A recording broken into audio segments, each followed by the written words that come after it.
반갑습니다. 오늘은 하나님의 목적을 벗어난 성경 해석 이러한 주제로 말씀드리겠습니다. 성경의 뜻을 풀어 설명한 것을 성경 주석이라고 합니다.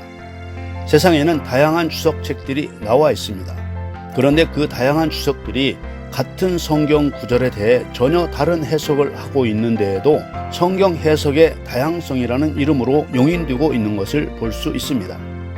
마찬가지로 성경 해석을 기반으로 하는 설교에서도 같은 구절을 본문으로 삼았어도 성경 해석이 서로 다른 것을 보셨을 것입니다.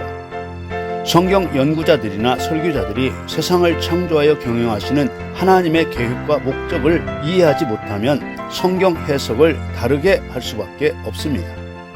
유튜브와 같은 다양한 인터넷 웹사이트를 통해 수많은 설교를 들을 수 있는 오늘날에는 서로 판이하게 다른 설교 때문에 혼돈과 불신을 초래하고 특히 젊은이들이 교회를 떠나는 원인으로 작용하기도 합니다.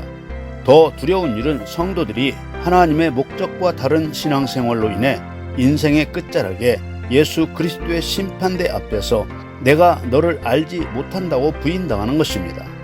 우리는 바른 성경 해석과 바른 신앙생활을 위해서는 그야말로 세상 끝자락에 마귀가 유황불못에 던져지고 그리스도의 생명책에 그 이름이 기록될 이기는 자만이 영원한 천국에 들어가게 되는 것이 창세전에 세우신 하나님의 계획임을 성경대로 믿어야 합니다.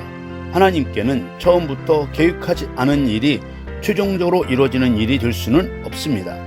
그러므로 모든 성경 해석은 하나님의 원수이며 동시에 사람의 원수인 마귀를 멸망시키시겠다는 하나님의 뜻에 맞게 해석되어야 하고 또 그리스도의 사람을 통해 마귀를 멸망시키시려는 하나님의 뜻에 맞게 해석되어야만 하는 것입니다.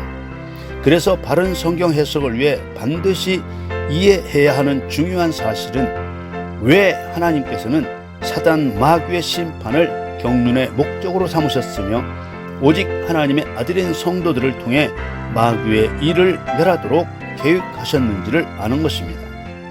마귀의 일을 멸하는 일은 하나님의 능력을 힘입지 않고는 알 수도 없고 행할 수도 없는 일입니다. 이어서 다음 편에서는 마귀의 일을 멸하는 것은 무엇을 말하는 것이며 마귀의 일을 멸하는 일과 성경 해석과의 관계를 좀 더 자세히 말씀드리겠습니다. 누가복음 12장 49절 말씀에 내가 불을 땅에 던지러 왔노니 이 불이 이미 붙었으면 내가 무엇을 원하리요? 이렇게 말씀하셨습니다. 기도하겠습니다. 거룩하신 하나님, 예수 그리스도의 이름을 힘입어 생명을 얻게 하시는 하나님의 계획을 경험적으로 알게 하옵소서. 예수님의 이름으로 기도드립니다.